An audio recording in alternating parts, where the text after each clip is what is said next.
Let me tell you guys the story of how I ended up making military stuff in Minecraft and how I got into Minecraft in general. Well, it all started off with Lego Star Wars.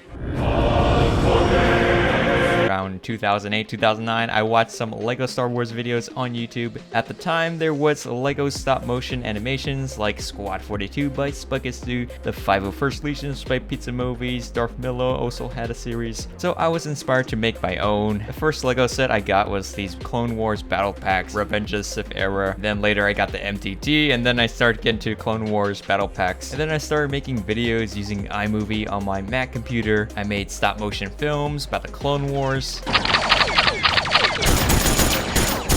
tutorials on how to make mocks, my own creations, where I design all sorts of military things. So if you think about it, this thing goes way back, and I actually did have some success with this, but I had around 1,000 subscribers on YouTube, and I went by the name Fox454X, making around $100 a year, which when you're a little kid, it's a lot of money. Also, around the same time, since I had a Mac computer, there was only a limited amount of games I could play, since most are on consoles like Xbox or Windows. So my dad actually bought me Call of Duty 2 and Halo Combat Evolved, both of which are military first-person shooter games. I really liked Halo. To this day, I played almost every single Halo game. I love Halo 1, 2, 3, ODST, Reach. I even read the books, although I don't really like Halo 4 and beyond that. Arrest that man! Captain! Arrest him! Captain! Also, one of my favorite movies was Saving Private Ryan, and I guess that's where my interest in military stuff began. Even one of my Lego stop motions was a recreation of D-Day. And I also played RuneScape. Well, over time, I just got bored with making Lego stop motions. I wish I could do these epic projects, but I just didn't have the willpower, combined with other factors. Funny enough, one of the guys I knew was Lego Boy 1234567 He had an absurdly large Lego collection, and he still kept it up to this day. Now he's known as Solid Brick Studios. So anyways, I got bored of Lego, and also it was getting more expensive. One day I was on YouTube looking at one of the Lego people I subscribed to. They uploaded this video about this video game. It was Minecraft. Now, I had no idea what Minecraft was exactly, but I remember he was going down this hole into this base he made, and he was talking about, you know, working on the base, destroying blocks in the ground, and playing with other people. You know, back then I think there wasn't really games where you can actually modify the environment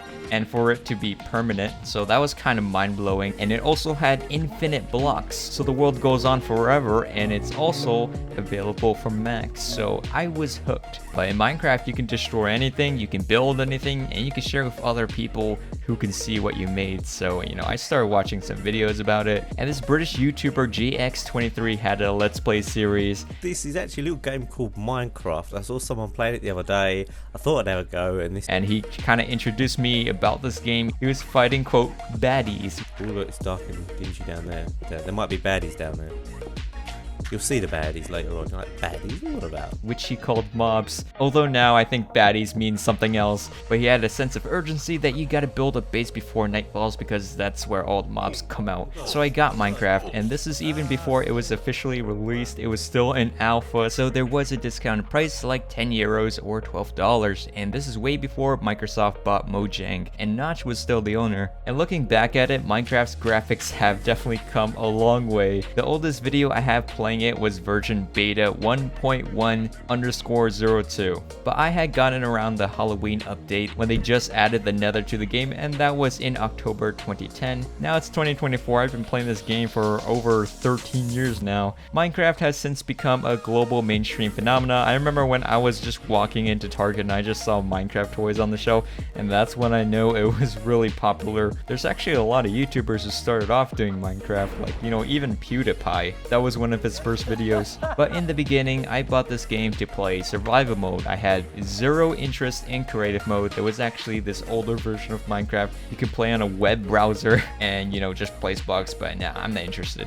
I just want to make bases and have protection against the baddies. And I was still a kid when I first played, and I was genuinely scared of zombie drones and skeleton sounds. It just sounded so creepy. Then I decided to try out playing on some SMPs, survival multiplayer. I joined a server server called Fairfax. I liked building towns. I made my own sewer system, and I had a nice naval fleet of sailing ships. I recently caught up with the owner Trigger50, and he told me he hosted a server on his own computer and he was running Hey Zero mods, and one cool mod was that you can actually move the ships. So the next server I joined was called Minecraft Tunnel. It had a very interesting concept where underneath the spawn there were tunnels going in all 4 directions and you would dig as far as you can. Also, the owner had a Jesus skin with red eyes and he would always AFK at spawn. And he's actually my first Twitter follower. At this point, my Minecraft skin was a RuneScape skin based on dragon armor. You can even see this red armor in the oldest Minecraft Military Force video. A lot of people think it's the Emperor's Guard from Star Wars, but it's not. Anyways, along the path from spawn, someone made a pretty cool aircraft carrier called the RSS Vladimir Lenin, designed by a guy named TheRussianSpy. He got help from others, including myself, for donating cobblestone. And this was a survival server after all, so you had to dig out all the materials yourself, but they did have some MC MMO, super pickaxe ability to mine faster. At the time, this ship was grand and very impressive.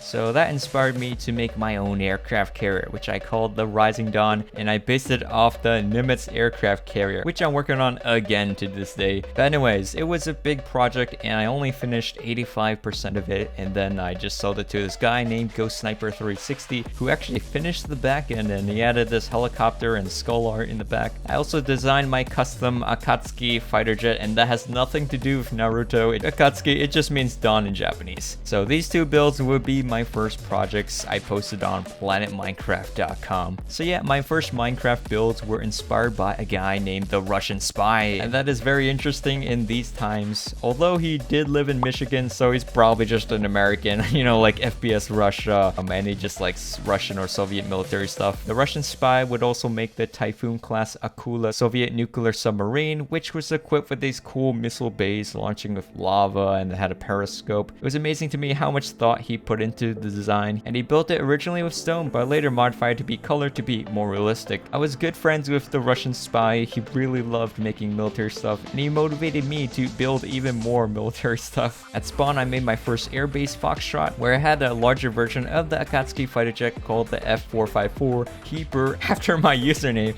in the hangar, and he added his compact fighter jet. After that, my next project would be the Japanese Maritime Self-Defense Force Asakiri Destroyer. Now looking back at this ship was probably way out of scale. I remember measuring it using my fingers on the screen, and the only dimension I really used was the length, which was 1:1, and obviously that's not it. I also had a wheat farm in it. The next big project was the Admiral Kuznetsov. I wanted to try my hand at another aircraft carrier, now getting some more experience building ships, and at the time I thought the Admiral Kuznetsov was a badass ship. You know, no one else built it in Minecraft yet, and I also dedicated it to TheRussianSpy. I also had made aircraft for it in 1:1 scale, the Ka-27, the MiG-29K, the Su-25 Frogfoot, and the Su-33. It took years of work to actually complete this project, and it's undergone a lot of transformations. However, Skylancer on Planet Minecraft did a better job proportionally than mine, but this was just the beginning. Actually, I built a whole slew of military aircraft. Maybe this is how Minecraft Military Force would have looked like back in 2012, all built in 1:1 scale. And keep in mind, this era of Minecraft had a much limited color palette, and they also only had default glass. So I made a lot of iconic aircraft: the Seahawk, the F4 Phantom, the F-15, the F-22, the F-35, A-10 Warhawk, Apache, B-2 Bomber, and even this Halo vehicle pack, a custom patrol boat, the Abukuma frigate, the Ticonderoga cruiser. The TheRussianSpy requested I make a Tupolev 295 bomber. I also made the Abrams tank, and the first iteration of it was very huge. It actually had an interior